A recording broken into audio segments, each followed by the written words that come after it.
그 사실 성경이 모든 게 다 가치 있는 이야기입니다. 그런데 그 중에서 중요한 성경 본문을 한번 뽑으라고 한다면 몇 가지 리스트를 만들려고 그러면 저는 주저함없이 오늘 읽었던 이 본문을 굉장히 중요한 성경 본문이다라고 이렇게 뽑을 것 같습니다. 사실 오늘 이야기는 신앙생활에 있어서 굉장히 중요한 이야기입니다. 그래서 여러분들이 오늘은 정말 다른 때보다 더 많이 이야기를 잘 듣고 좀 기억해 주셨으면 좋겠어요. 그래서 뭐 이렇게 위로받고 은혜 받지 않으셔도 되고요. 오늘 나눴던 그 이야기 성경 본문을 여러분 머릿속에 꼭 여러분 기억을 좀 많이 해주시고, 만약에 잘 이해가 되지 않고 잘 기억이 되지 않으면 그 구역 예배 때 우리 강사님들에게 열심히 질문해 주시고 또 저에게도 질문해 주셔서 오늘 했던 그 이야기는 여러분들이 마음속에 머릿속에 항상 기억이 될 수 있는 그 말씀으로 좀 자리를 잡았으면 좋겠다라는 좀 마음을 좀 갖습니다. 오늘 너무 중요한 말씀인데 제가 사실은 이 감기 때문에 정신이 왔다 몽롱한 상태래 가지고 좀 이게 좀 집중이 좀 안 되더라고요. 오늘은 그래서 제가 집중하기보다 여러분들이 저를 더 집중해 주셔야 돼요. 그래서 제가 조금 이야기가 좀 엇나가고 얘기가 좀 빠지고 순서가 좀 뒤바뀌더라도 여러분들이 워낙 잘 들으시니까 여러분들이 잘 들으셔서 그것들을 잘 조화롭게 잘 들으면 유익한 시간이 좀 될 거라고 좀 생각이 되니까 특별히 오늘은 여러분들이 저를 많이 봐주십시오. 제가 좀 틀려진 모습 없습니까? 넥타이요. 감사합니다. 새로운 넥타이를 제가 맨 너무 잘 알아주시네. 감사합니다. 이 답이 일찍 나올 줄 몰랐네. 제가 아마 이런 질문 한번 먼저 던져보고 싶어요. 그러니까 우리가 신앙생활을 하는데 우리가 신앙생활하는 그 목적이 뭐죠? 우리가 왜 신앙생활을 합니까? 여러분 생각할 때 나는 내가 왜 신앙생활을 한다고 여러분 생각하시죠? 목적, 이유가 뭐죠? 있죠. 그러니까 예전에 사람들은 이 네 단어만 알면 된다고 생각을 했어요. 그 네 단어가 뭔지 아십니까? 예수, 천당, 불신, 지옥. 그러면 끝. 이렇게 생각을 좀 많이 했어요. 사람들이 예전에는 신앙을 한 목적은 내가 어디 가는 거죠? 지옥 가지 않고 천국 가기 위해서 내가 신앙생활을 하는 거다라고 생각을 하고 살아갔는데, 사실 그렇게 어떤 우리의 신앙의 목적을 두면 사실 신앙생활이 굉장히 공허해지죠. 왜 공허해지냐면 교회에서 이제 믿음을 가지고 나는 구원의 확신을 가졌어요. 목적이 이루어졌어요. 그 다음은 뭐를 해야죠? 목적이 이루어졌기 때문에 그 다음 어떤 우리가 신앙에 대한 방향들을 잃어버리게 되더라는 겁니다. 사실 우리가 구원을 받는 이 사실은 너무도 중요하지만 보다 더 근본적인 신앙생활하는 목적이 우리에게 사실은 좀 있습니다.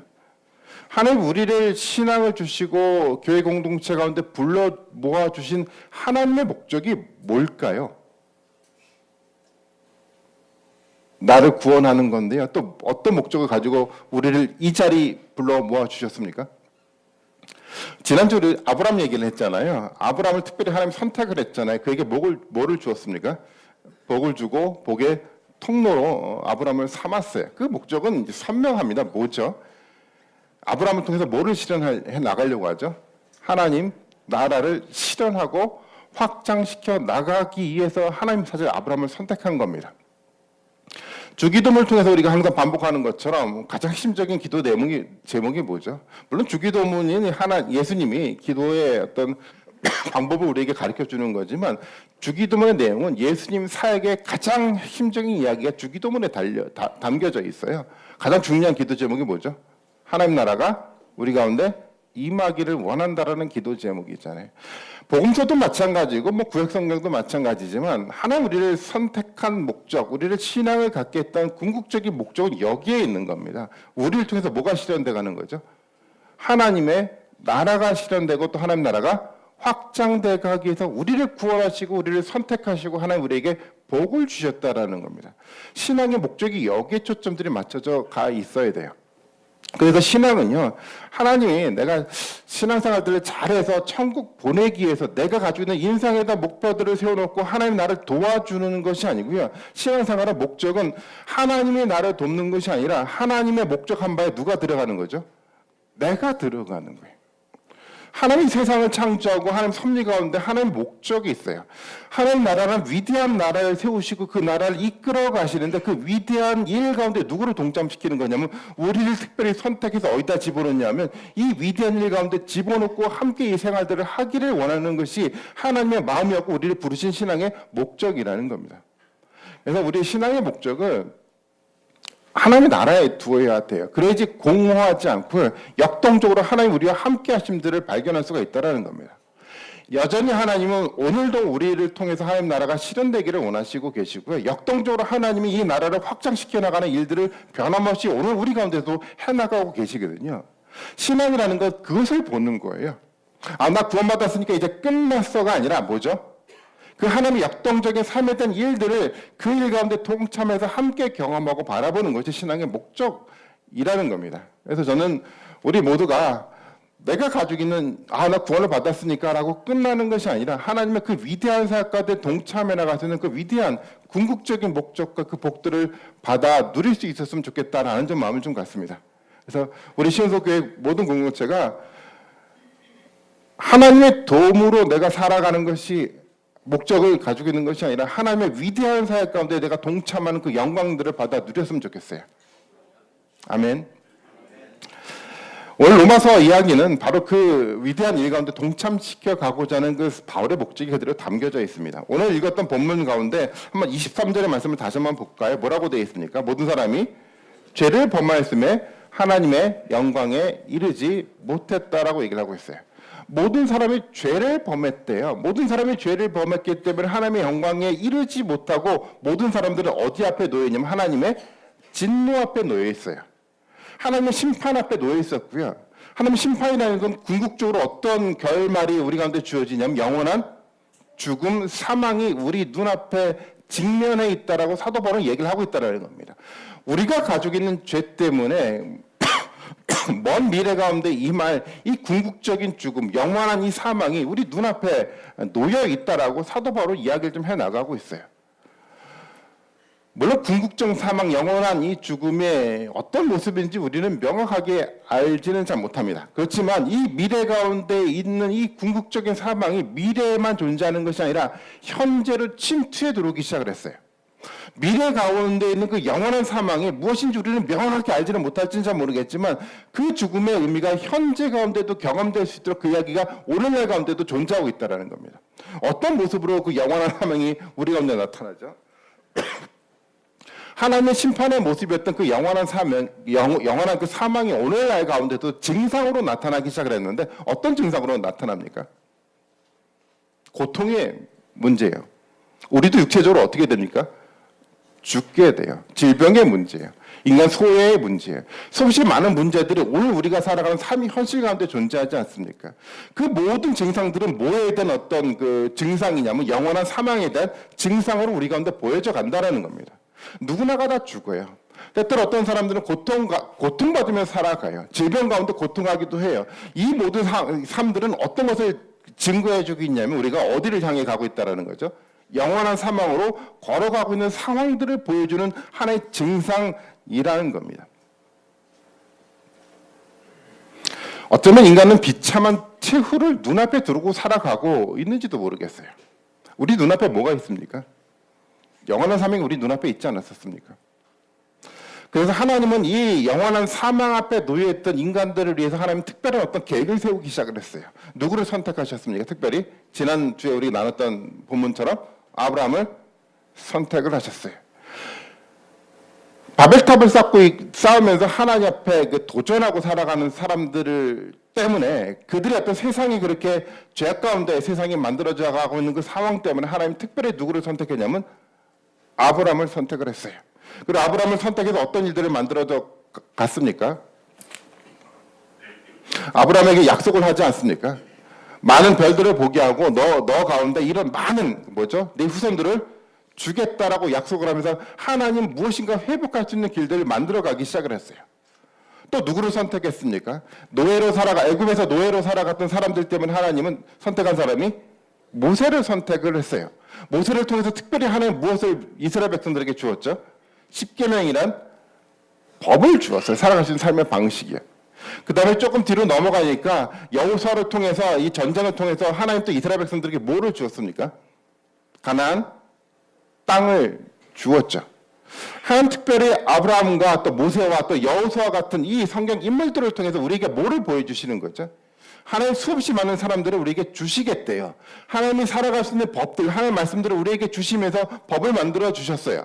그리고 살 수 있는 땅들을 우리가 보여주시면서 실제적으로 사람들의 눈에 보일 수 있는 하나님 나라의 형태의 모습을 가지고 우리에게 가운데 하나님 어떤 이야기를 제시를 하고 있다는 겁니다.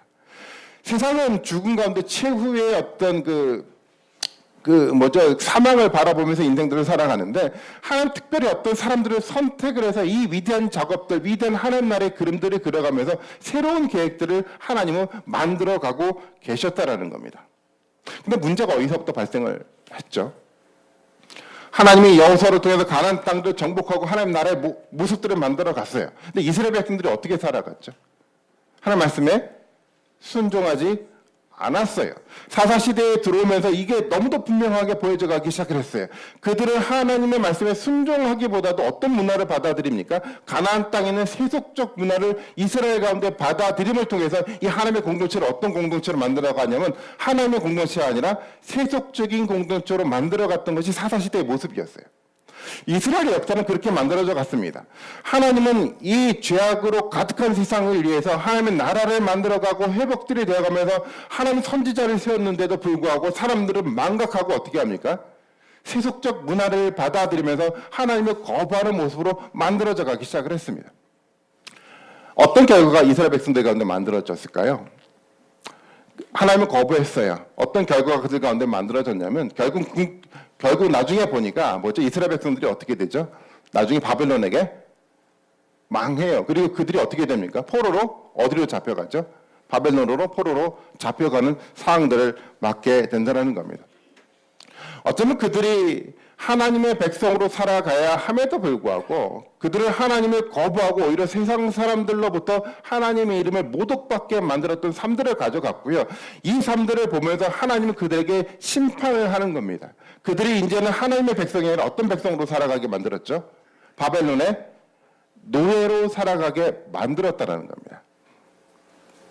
바벨론 포로의 이야기는 성경에서 또 다른 사건과 같은 연결점을 가지고 있어요. 우리가 같이 사건을 봐야 될 것이 뭐냐면 이 출애굽 사건, 애굽에 살았던 이스라엘 백성들의 모습도 봐야 되고요. 또 하나 같이 연관된 사건은 뭐냐면 아담의 사건에서 아담이 죄를 지어서 하나님이 아담을 어디서 쫓아냅니까? 에덴에서 쫓겨났어요. 이 세 가지 그림이 사실은 같은 의미의 그림이죠. 그래서 지난번에 말씀을 드렸던 것처럼 이 세 가지를 같이 겹쳐서 이해를 해 나가야 돼요. 이스라엘 백성들이 눈앞에 보여지는 사망이 있음에도 불구하고 그것을 두려워하지 않고 그것을 포기하고 버려가면서 결국 그들은 하나님의 심판을 경험하게 됐다는 겁니다. 그래서 그들은 어떤 삶들로 살아가게 되냐면 그들은 이제 누구의 노예로 살아가냐면 바벨론의 노예로 살아가는 거죠. 지배를 받으면서 살아가는 거고요. 그리고 그것은 뭐냐면 애굽 속에서도 마찬가지로 있는 거죠. 그들은 고통 가운데 노예로 살아가는 삶의 모습을 가지고 있어요. 결국 그 노예는 누구의 노예입니까? 이방인의 노예가 아니라 궁극적으로 누구의 노예죠? 사탄의 노예로 살아간다는 겁니다. 이것이 바로 인간의 모습이었어요. 이런 인간의 모습을 보였던 어떤 모습 속에 살아갔던 이스라엘 백성들의 모습이었는데요. 그 모습 속에서 만들어져 갔던 삶의 결과물들이 있어요. 그 창세기 말씀에 좀 등장을 하는데 한번 본문의 말씀 봐볼까요? 창세기 3장 말씀입니다. 창세기 3장 16절부터 19절 말씀인데 한번 봐볼게요. 인간은 결국은 바벨론으로 포로로 잡혀가고 애굽의 노예로 살아가고 또 에덴에서 쫓겨나면서 인간은 어떤 삶들을 살아가게 되면 이런 삶들을 살아가겠대요. 여자의 이르시되 내가 내게 임신하는 고통을 크게 더하겠다라고 얘기를 하고 있어요. 인간에게 뭐가 찾아왔다라는 거죠? 고통의 문제가 찾아왔다라는 거예요. 그 다음에 자식을 낳을 것이면 너는 내 남편을 원하고 남편은 너를 다스린다라고 표현하고 있어요. 그러니까 인간은 뭔가 하나님의 그 관계 속에 살아가는 것이 아니라 스스로 다스리는 관계 속에 살아가는 삶의 모습이 만들어진대요. 17절의 말씀을 보면 아담에게 이르시되 내가 내 아내의 말을 듣고 내가 내게 먹지 말라 한 나무의 열매를 먹었은즉 땅은 너로 말미암아 저주를 받고 내 평생에 수고하여야 그 소산을 얻을 수 있다고 합니다. 수고하지 않으면 소산이 얻어지지 않아요. 그래서 인간 가운데 뭐가 찾아옵니까? 빈곤의 문제가 찾아오기 시작을 해요. 열심히 땀 흘려 노동하지 않으면 무엇인가 주어지지 않는 이 열악한 환경 속에서 인간이 살아갈 수 있는 삶의 길들이 바로 이것을 통해서 만들어져 갔다고 얘기를 하고 있죠. 18절의 말씀을 보면 땅이 내게 가시덤불과 엉겅퀴를 낼 것이고 내가 먹을 것은 밭의 채소인즉 너는 흙으로 돌아갈 때까지 얼굴에 땀을 흘려야 먹을 것을 먹으리니 내가 그것에게 취함을 입었음이라. 그리고 마지막에 뭐라고 되어 있습니까? 너는 흙이 흙으로 돌아갈 것이니라. 이 이야기는 어떤 얘기죠? 인간이 결국 어떻게 된다는 겁니까? 죽게 된다는 거예요. 하나님을 떠나갔던 인간의 모습이 바로 이런 현상으로 나타난다는 거죠. 고통의 문제, 다스림의 문제예요. 빈곤의 문제, 노동의 문제, 만약 인간의 소외의 문제, 그리고 인간이 처했던 이 육체적인 죽음의 문제가 뭐로부터 만들어졌습니까? 인간이 하나님의 말씀에 불순종한 삶에 대한 결과물들로 우리 가운데 이렇게 만들어져 갔다는 겁니다. 그래도 더 심각한 문제가 있어요. 심각한 위기가 우리 눈앞에 있는데요. 우리가 무감각하다라는 거예요. 영원한 이 죽음이 우리 눈앞에 있는데 그 눈앞에 있는 우리 자신은 정작 무디어졌어요. 이스라엘 백성들이 광야에 살잖아요. 광야 속에 살면서 그들은 뭐를 추구하고 살아가는지 여러분 아시죠? 하나님이 거룩한 백성들을 만들어 가려고 하는데 그들은 끊임없이 뭐를 추억하죠? 애굽의 삶들을 추억하고 살아가요. 애굽의 삶 때문에 주어졌던 영원한 사망이 그들의 눈앞에 있음에도 불구하고 그들은 고통의 문제를 통해서 하나님 심판의 메시지를 눈앞에 보고 있음에도 불구하고 그들은 무디어졌어요.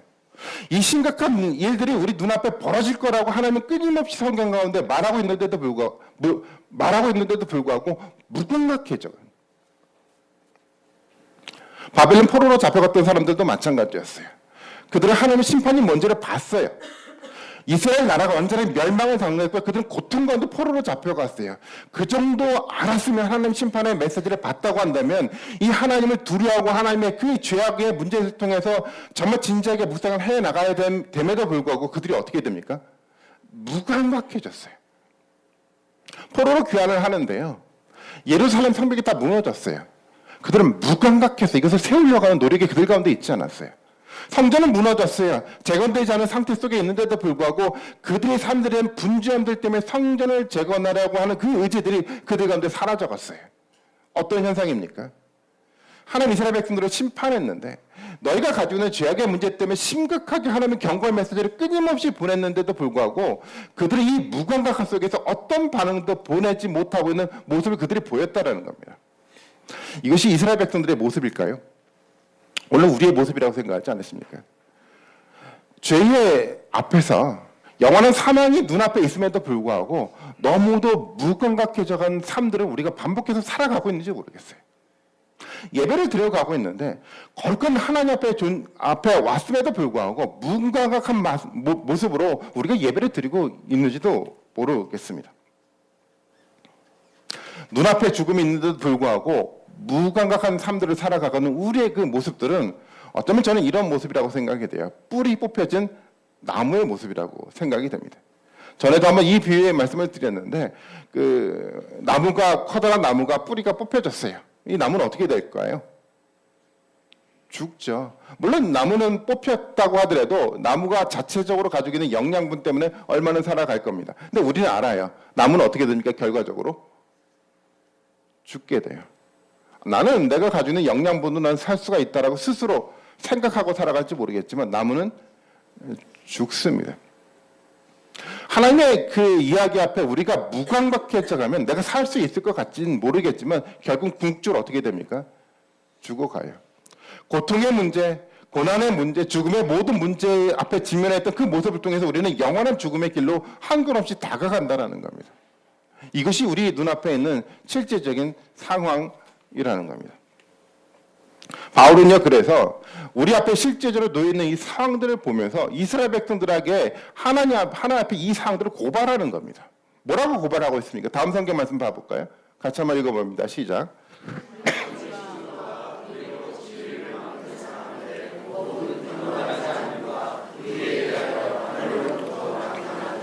하나님의 진노가 불의로 진리를 막는 사람들의 모든 경건하지 않음과 불의에 대해 하늘로부터 나타났다고 얘기해요. 이 무감각한 상황 가운데 사도 바울은 이것을 얘기하고 싶어하는 거예요. 하나님의 진노가, 하나님의 심판이 누구 앞에 있다고요? 우리 코앞에 닥쳤다라고 사도 바울은 너무도 강력하게 이 이야기를 해나가고 있다는 겁니다. 우리는 그 앞에 놓여 있어요. 심각한 상황 앞에 우리는 지금 놓여져 있습니다. 심각한 상황 앞에 놓여져 있는 이 상황 가운데 하나님은 어떤 일들을 계획을 해나갑니까? 하나님 누구를 보냈습니까? 아까 말씀드렸던 것처럼 아브라함을 선택했어요. 이스라엘 백성들을 회복하려고 해요. 또 누구를 선택했습니까? 모세를 선택해가지고 이스라엘 백성들을 출애굽시키려고 하고 있어요. 바벨론 포로로 잡혀갔던 사람들 때문에 스룹바벨을 선택을 해서 이스라엘 백성들을 뭔가 바벨론으로부터 포로로 귀환시켜주는 굉장히 중요한 도구로 사용을 해나가고 있다는 겁니다. 중요한 한 가지 사실이요. 중요한 세 명의 인물이 등장을 하지만 궁극적으로 이 세 명의 인물은 누구를 보게 만들어가는 겁니까? 예수 그리스도죠. 우리가 잘 아시는 것처럼. 근원적인 얘기를 한번 볼까요? 창세기 3장 15절의 말씀인데요. 아브라함 얘기가 나오기 전에 이미 하나님이 이런 이야기를 해나가고 있습니다. 내가 너로 여자와 원수가 되게 하고 내 후손도 여자의 후손과 원수가 되게 하리니 여자의 후손은 내 머리를 상하게 할 것이고 너는 그의 발꿈치를 상하게 할 것이니라 하시니라. 여기에 여자의 후손은 누구를 말하는 걸까요? 여자의 후손이요.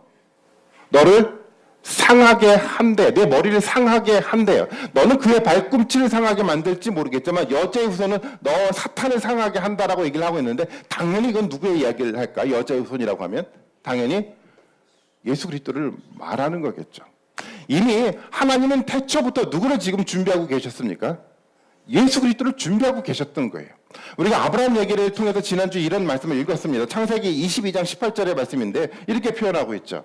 또 내 씨로 말미암아 천하 만민이 복을 받는데 이는 내가 나의 말을 준행하였습니다라고 얘기를 하고 있는데 중요한 단어가 있죠. 누구를 통해서 천하 만민이 복을 받습니까? 내 씨예요. 아브라함의 씨를 누구를 말하는 걸까요? 예수 그리스도를 말하고 있는 거예요.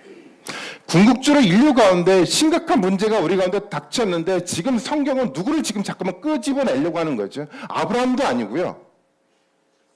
모세도 아니고요. 예수 그리스도를 끄집어내려고 하는 거예요. 스룹바벨에 대한 얘기를 한번 들어볼까요? 학개서 2장 21절의 말씀에 보면 우리가 지난번에 한번 나눴던 말씀인데 이런 표현을 하고 있어요. 너는 유다 총독 스룹바벨에게 말하이르라 내가 하늘과 땅을 진동시킬 거라고 얘기를 하고 있어요. 스룹바벨을 통해서 뭔가 인류 역사를 진동시키는 일들을 만들어 가겠다라고 하나님이 약속을 했어요. 근데 스룹바벨을 통해서 이것이 나타났나요? 아니요. 궁극적으로 누구를 말하는 겁니까? 예수 그리스도를 말하고 있거든요.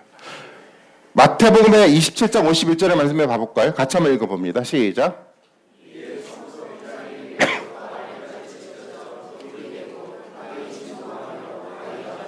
예, 땅이 뭐합니까 지금? 진동을 한대요. 예수 그리스도의 십자가의 죽으심을 통해서 천하가 흔들리기 시작을 했어요. 이 역사가 누구를 통해서 만들어졌냐? 바로 예수 그리스도를 통해서 만들어졌어요. 사도 바울도 마찬가지고 성경이 궁극적으로 우리가 말하고자 하는 이야기는 여기에 달려 있습니다. 아브라함도 보냈고요. 모세도 보냈고요. 스룹바벨도 보냈지만 궁극적으로 지금 하나님이 준비시키는 분은 누굽니까? 예수 그리스도를 태초부터 준비시켜서 이 인간의 어떤 그 상황 가운데 뭔가 이것을 해결하기 위한 어떤 방법들을 하나님은 만들어가고 있다는 겁니다. 사도 바울의 목적은 분명해요. 사도 바울이 우리가 정말 심각한 위기 가운데 있습니다. 우리는 영원한 사망의 눈앞에 있습니다라고 이야기를 해나가면서 궁극적으로 사도 바울은 누구를 자꾸만 보게 만들려고 하는 겁니까? 예수 그리스도를 보게 만들려고 하는 거예요. 내가 무엇을 했느냐가 중요하지 않아요. 누가 무엇을 했느냐가 중요하죠. 예수님이 무엇을 했느냐가 더 중요하기 때문에 이 사도 바울은 지금 예수 그리스도를 보게끔 만들어가기 위해서 이 이야기를 해나가고 있다는 겁니다.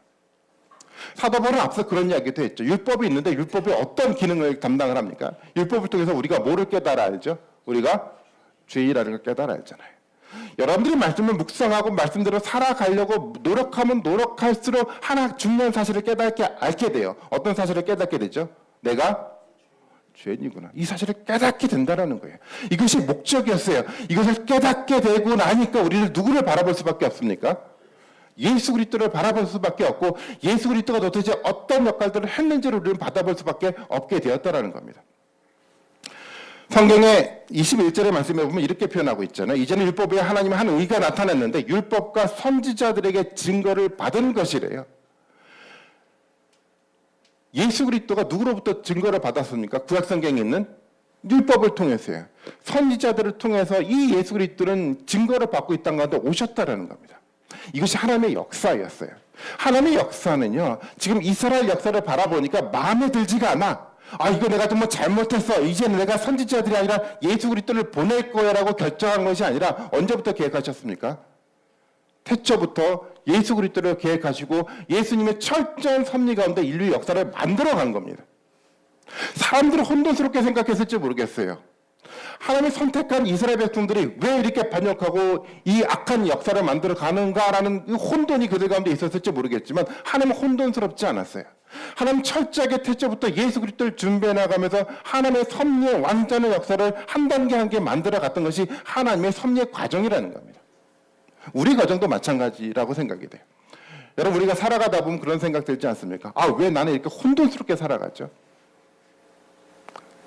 아니요, 혼돈스러운 것이 아니라 하나님의 섭리 가운데 우리가 지금 살아가고 있는 거예요. 하나님 도대체 내 가운데 왜 이런 일들을 주셨습니까? 내 가운데 왜 이런 불행이 내 눈앞에 있습니까? 우연인가요? 혼돈인가요?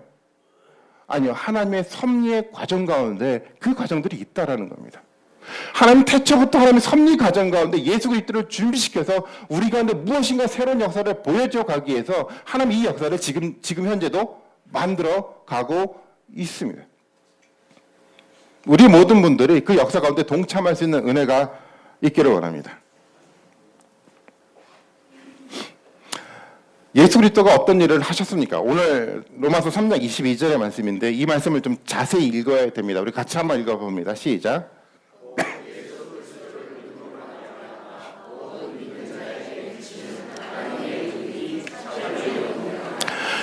여기서 보면 곧 예수 그리스도를 믿음으로 말미암아 모든 믿는 자에게 미치는 하나님의 의다라고 표현하고 있어요.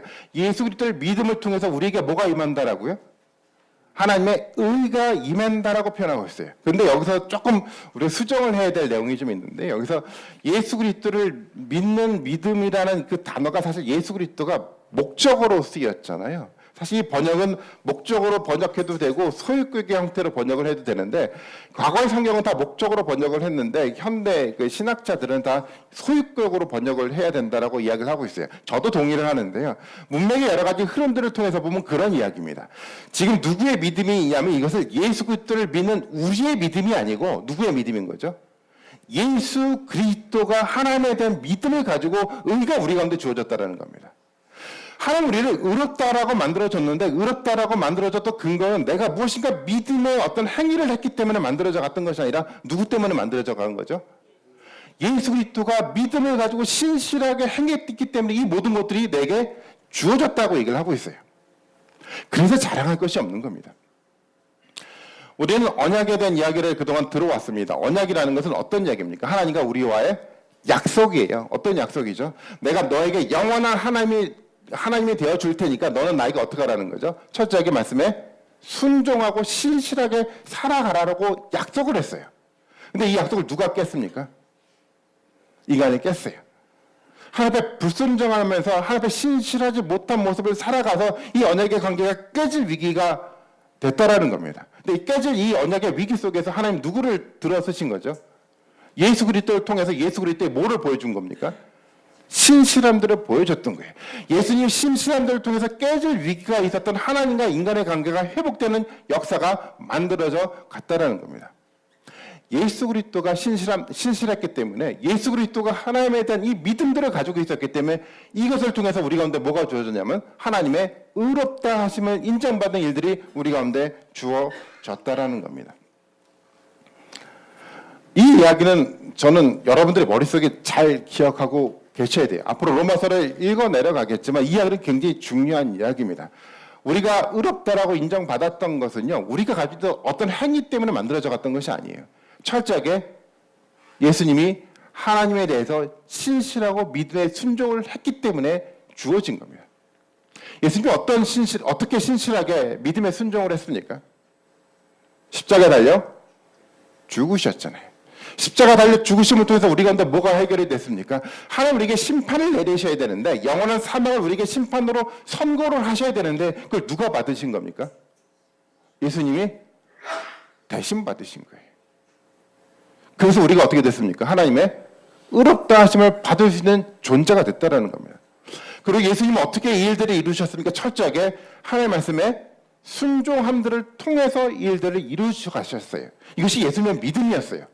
예수님의 믿음은 철저하게 하나님 말씀 앞에 순종하는 모습을 보여갔고요. 그리고 철저하게 뭔가 대속 제물로 죽으심을 통해서 바로 우리 가운데 사망의 문제를 해결해 줌들을 통해서 예수 그리스도의 믿음이 하나님께 보여졌다는 겁니다. 그 예수 그리스도의 믿음 때문에 우리가 의롭다함을 받게 되었다는 거죠. 우리 눈앞에는 영원한 사망이 있었어요. 우리 눈앞에는 고통이 있었고요. 우리는 육체적 죽음을 눈앞에 두고 인생들을 살아갑니다. 우리는 때때로 많은 소외를 경험하고요. 많은 고통과 고난과 빈곤의 삶들을 우리는 경험하게 되어 있습니다. 심각한 문제가 우리 앞에 놓여 있었는데 어느 순간 예수 그리스도의 믿음 때문에 우리가 어떻게 된 겁니까? 모든 문제들을 다 회복하고 극복하고 하나님의 자녀로 선택받았던 위대한 일들이 우리 가운데 주어졌다는 겁니다. 아멘이죠. 모든 사람들에게 다 주어진 걸까요? 누구에게 주어진 겁니까? 믿음의 사람들에게요. 여기에 중요한 포인트가 있어요. 예수 그리스도는요, 인류를 위해서 그의 믿음을 통해서 하나님의 의로움에 동참할 수 있는 길들을 열어가셨어요. 근데 그 길을 걸어갈 수 있는 사람은 누구죠? 믿음을 가진 사람입니다. 출애굽 시대 우리가 잘 아시는 것처럼 이스라엘 백성들을 출애굽할 때 어떻게 합니까? 뭐라고 얘기를 하냐? 마지막 10번째 재앙 때 하나님은 어떻게 되죠? 애굽에 심판을 내려요. 모든 사람을 다 죽이려고 심판을 내리는데 그 상징적인 의미로 누구를 죽입니까? 장자를 다 죽이겠다고 결단을 해요. 근데 이스라엘 백성들에게 뭐라고 얘기를 합니까? 너는 어린 양을 잡아서 피를 문설주에 바르라고요. 그러니까 어떻게 됐습니까? 장자를 다 죽여가는데 어떻게 합니까? 이 죽음의 빛이 어디는 넘어가죠? 문설주에 피가, 어린 양의 피가 묻혀진 데는 넘어가서 심판이 임하지 않았어요. 이것이 믿음이겠죠. 우리는 눈앞에 지금 뭐를 들여다보고 있는 영원한 사망을 우리 눈앞에 보고 있는데요. 믿음이라는 것은 누구를 의지하는 겁니까? 바로 예수 그리스도의 십자가의 피를 우리 마음에 바르는 겁니다. 우리 가운데 사망이 눈앞에 있을지 모르겠지만 그렇기 때문에 우리는 누구를 의지하는 거죠? 예수 그리스도의 십자가를 붙드는 겁니다. 저는 우리 가운데 주어졌던 많은 죄의 문제요. 죄 때문에 발생했던 무수 수없이 많은 고통과 사망의 문제가 바로 예수 그리스도의 십자가의 피를 근거로 해결을 받았다는 이 위대한 고백이 우리 가운데 되어지기를 원합니다. 그리고 이 고백은요, 여기서 끝나면 안 돼요. 예수 그리스도의 피를 의지한다는 것은 어떻게 된다는 거죠? 그 다음부터 내가 철저하게 누구와 함께 살아간다는 이야기입니까? 예수 그리스도와 함께 더불어 살아간다는 결단인 겁니다. 요한복음 15장에 보면 이런 이야기를 하고 있습니다. 예수님이 이런 비유를 하고 있죠. 나는 포도나무인데 너희는 뭐라 그러죠? 가지래요. 가지는 어디에 붙어 있어야 됩니까? 포도나무에 붙어 있어야지 열매를 맺어가는 거예요. 이것이 믿음의 모습이라는 겁니다. 우리는 믿음의 모습을 그렇게 생각을 하게 돼요. 하는 시점의 문제라고 생각을 해요. 내가 지금 이 순간 믿음으로 고백했기 때문에 내가 끝났다라고 하는 시점의 개념으로 우리 믿음의 문제를 생각하는데 믿음의 문제는 시점의 문제가 아니에요. 언제까지 지속이 되어야 됩니까? 예수 그리스도가 재림하실 때까지요. 어떤 결단을 하는 겁니까? 끊임없이 나는 끊임없이 예수 그리스도의 그 줄기에 붙어 있겠다라는 믿음의 결단을 하는 겁니다. 이 믿음을 가진 사람에게 뭐가 주어지는 거죠? 예수 그리스도를 통해서 주어졌던 이 위대한 놀라운 일들이 바로 믿음의 사람에게 주어진다라고 하나님은 약속을 하고 있다는 겁니다. 전에 제가 그래서 한번 이런 비유를 했어요. 예수님에게 껌딱지처럼 붙어 있으라고요. 아무리 붙어 있더라고 하더라도 우리가 제대로 살아갈 수 있습니까? 우리는 계속 뭐 하죠? 계속 실패해요. 실패할 때마다 우리는 누구를 들여다보면 됩니까? 예수 그리스도의 십자가의 피를 들여다보면 돼요. 그래서 끊임없이 어떻게 해야 됩니까? 포기하지 않고 예수 그리스도 앞에 껌딱지처럼 붙어있는 믿음의 결단이 우리한테 끊임없이 있어야 가야 된다는 겁니다. 믿음의 껌딱지로 붙어있다는 것은 어떤 의미입니까? 그냥 뭐 예수님을 머릿속에 상상하고 그 예수님의 상상 속에 이렇게 붙어있으면 되는 건가요? 뭐를 붙들어야 된다는 얘기입니까? 예수 그리스도의 말씀을 붙드는 거예요. 믿음이라는 건 그것을 말하는 거예요. 내가 예수 천당 불신 지옥처럼 내가 믿었으니까 이제는 해결하면 다 됐다라고 끝나는 것이 아니라 마지막까지 뭐를 붙들고 살아가는 겁니까? 내가 예수 그리스도를 통해서 만들어졌던 이 구원의 놀라운 은혜를 내가 알고 있기 때문에 나는 한 번도 예수 그리스도의 말씀 앞에 떠나지 않고 평생 이 말씀에 껌딱지처럼 붙들어 살겠다라는 믿음의 고백을 하는 것이 예수 그리스도의 믿음이라는 겁니다. 이 믿음을 가지고 살아갈 때 우리 가운데 뭐가 실현들이 돼갈까요? 이 믿음을 가지고 살아갈 때 우리를 통해서 하나님의 나라가 실현이 돼가는 거거든요. 나는 구원을 받았어요. 목적을 잃어버리고 살아가는 삶의 과정 가운데는 하나님의 나라가 이루어져 가지 않아요. 교회를 세웠어요. 우리가 구원을 받았어요. 이제 끝났어요. 라고 생각해서 모든 것들이 만들어져 가지 않아요.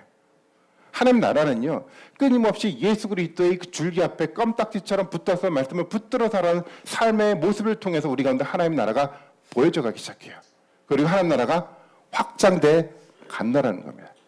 여러분들은요, 그 위대한 하나님 나라 확장의 그 위대한 역사 가운데 동참할 수 있는 기회가 여러분들 가운데 주어졌어요. 저는 그 영광의 일 앞에 여러분 같이 동참하고 같이 헌신하고 같이 아름다운 일들을 만들어가는 놀라운 축복의 은혜가 우리 가운데 있었으면 좋겠습니다. 이런 것들이 우리 가운데 있다고 하면 우리 인생이 어떻게 돼갈까요? 우리가 신앙생활을 해나가는데 자꾸만 신앙심이 떨어져요. 과거 가졌던 신앙이 사라져가기 시작을 해요. 왜 그럴까요? 하나님 역동적으로 일해 가시는 하나님 나라 가운데 우리가 함께 살아가고 있는 역동성들을 우리가 경험하지 못하고 있기 때문에 그렇겠죠. 저는 우리 모든 사람들이 이 하나님의 위대한 그 사역 가운데 동참해 나갔다는 이 위대한 일들을 보고 목도하면서 역동적인 하나님 나라 위대한 사역들을 경험하며 살아갈 수 있는 힘들이 우리 가운데 있었으면 좋겠습니다. 사도 바울이 그런 사람이었어요. 사도 바울이 그래서 뭐라고 고백합니까? 내가 복음을 부끄러워하지 아니하노니 이 복음은 모든 믿는 자에게 구원을 주시는 하나님의 능력이라는 고백을 사도 바울이 그래서 하는 겁니다. 이 역동성의 의미가 사도 바울이 무엇인지를 알았거든요. 저는 우리 모든 분들이 이 위대한 일 가운데 동참해서 주어지는 하나님의 놀라운 축복을 모든 사람들이 다 누렸으면 좋겠습니다. 마지막으로 한 말씀만 더 읽도록 하겠습니다. 3장 29절 말씀인데요. 같이 한번 읽어봅니다. 시작.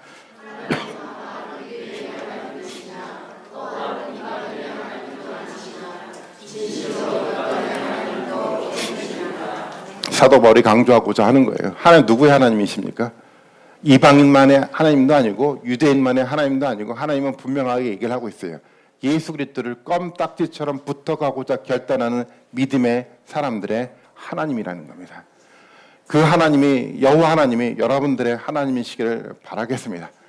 사도 바울은 그래서 그렇게 얘기를 합니다. 그래서 우리가 아무것도 자랑할 것이 없대요. 왜 그렇습니까? 모든 것들이 다 누구를 통해서 주어졌기 때문이에요. 예수 그리스도를 통해서 온전하게 모든 것이 주어졌기 때문에 자랑할 것이 없어요. 신앙생활을 해나가면서 그래서 우리는 자랑할 게 없어요.